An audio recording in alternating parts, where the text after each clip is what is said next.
Hola, ¿cómo están? Hemos vuelto con este módulo sobre la comunicación oral de CMC Capacita y vamos a retomar los conceptos entregados, comenzando a hablar de lo que entendemos como el diálogo.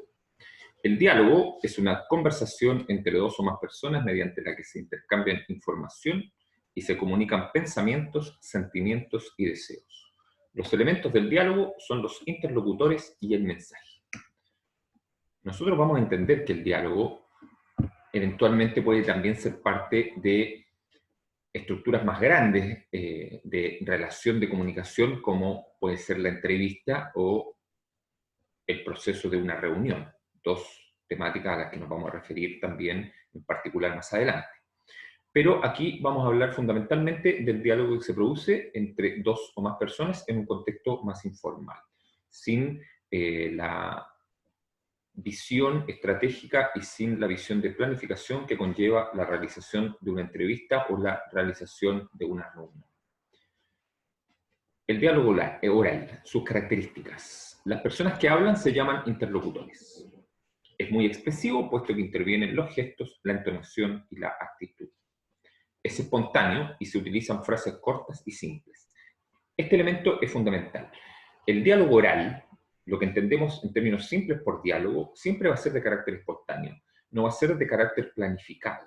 Es decir, si bien pueden haber ideas preestablecidas que alguno de los interactuantes tiene con respecto a qué temáticas tratar durante la realización de la conversación, lo más probable es que la dinámica general de los contenidos que se viertan en ella va a ser de carácter espontáneo y va a estar determinado por la interacción y la retroalimentación entre los elementos que ambos participantes integran al contenido de la conversación. Es decir, va a haber un mensaje inicial, va a haber una respuesta a este mensaje y en relación con la respuesta, la cual no es posible de ser conocida previamente, se va a ir desarrollando una dinámica constante de interacción en donde se va a ir cambiando el rol entre la persona que emite el mensaje y la persona que lo recibe.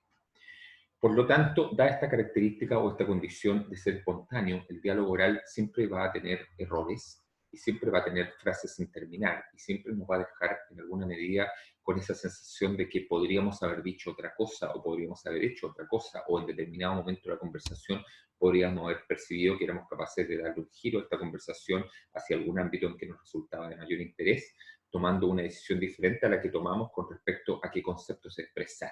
Pero ese análisis siempre va a ser posterior, esa percepción de error y esa percepción o esa constancia de lo que fueron las frases sin terminar siempre va a ser posterior al desarrollo de la conversación, al desarrollo del diálogo. El diálogo oral tiene una serie de normas. Implica necesariamente respetar al que habla. El respeto a la contraparte, el respeto al interactuante con el cual establecemos un diálogo, va a ser uno de los principales elementos en función de los cuales nosotros vamos a poder dar término apropiado a un proceso de diálogo.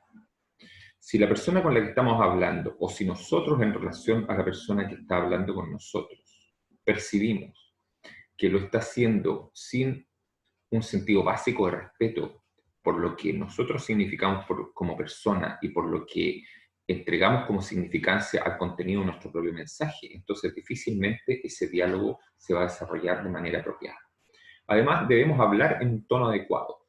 Dependiendo de las características del diálogo, este va a tener un tono que le corresponda. Si se trata de una discusión, probablemente vamos a hacerlo en un tono más elevado de voz y con un mayor nivel de actividad, de gestualización y de compromiso corporal. En cambio, si es una conversación más distendida, un encuentro casual entre amigos o sencillamente un encuentro entre varios amigos, por ejemplo, en los cuales no hay ninguna temática establecida de conversación, lo más probable es que la conversación se desarrolle en un tono mucho más pausado, mucho más cansino y con mucho menos compromiso de la gestualización general y de la corporeidad.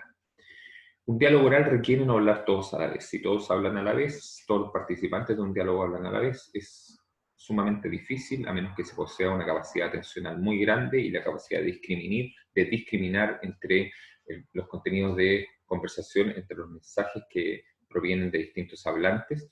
Va a ser muy difícil lograr entender o incorporar a nuestros contenidos de conciencia el contenido de los mensajes entregados y por lo tanto poder intervenir apropiadamente en la conversación, en la discusión, en el diálogo que se ha establecido. Debemos saber escuchar antes de responder.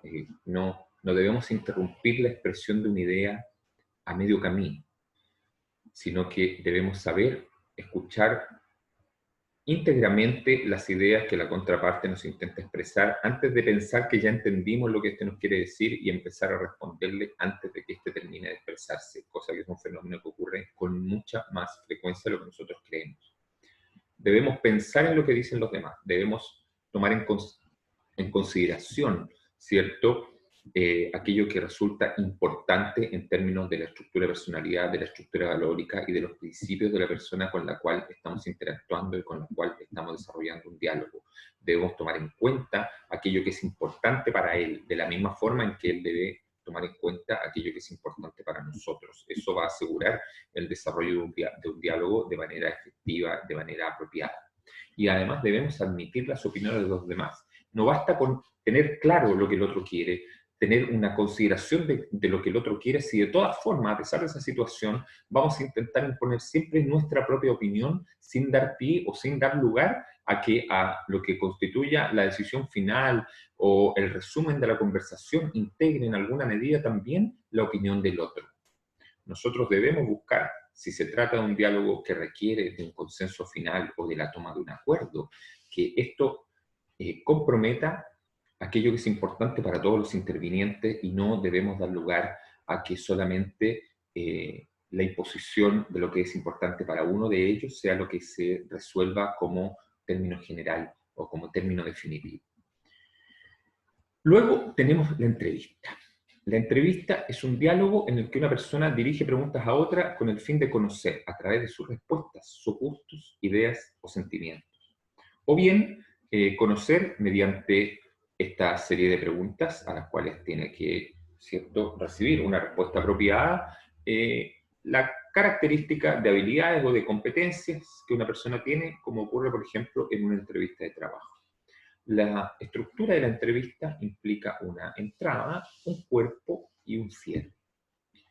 La entrada de la entrevista es una presentación breve del entrevistado y el anuncio de los temas que se van a tratar. Es decir, definimos en la entrada de la entrevista el marco de referencia de las temáticas que vamos a afrontar y tomamos conocimiento de aquello que resulta pertinente para el entrevistado de dar a conocer con respecto a sí mismo. El cuerpo de la entrevista implica una serie de preguntas y respuestas y implica el elemento central, que es el objetivo de la entrevista, es decir, tomar conocimiento de algún ámbito específico, y para eso hay una pauta preestablecida de qué es lo que el entrevistador va a preguntar, y este va a su vez a tomar nota de cuáles son las respuestas del entrevistado para finalmente realizar algún tipo de evaluación o de consideración.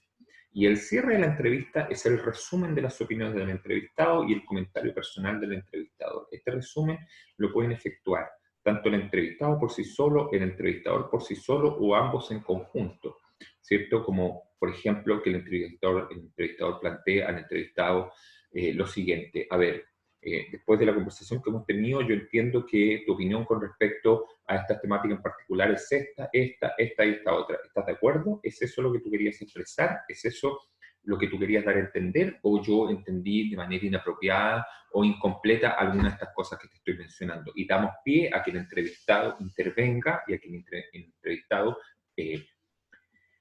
complemente la percepción que nosotros ya nos hicimos acerca de sus respuestas. Y luego va a venir siempre un comentario personal del entrevistador que va a tender, ¿cierto?, a hacer las consideraciones generales con respecto a las temáticas tratadas, a agradecer la participación del entrevistado y a despedirlo con la sensación de que se generó una actividad que tuvo un desempeño lo más adecuado posible, y siempre debemos ser capaces de entregar al entrevistado la percepción de que se puede retirar con una connotación positiva de lo que le tocó vivenciar durante el desarrollo de la entrevista.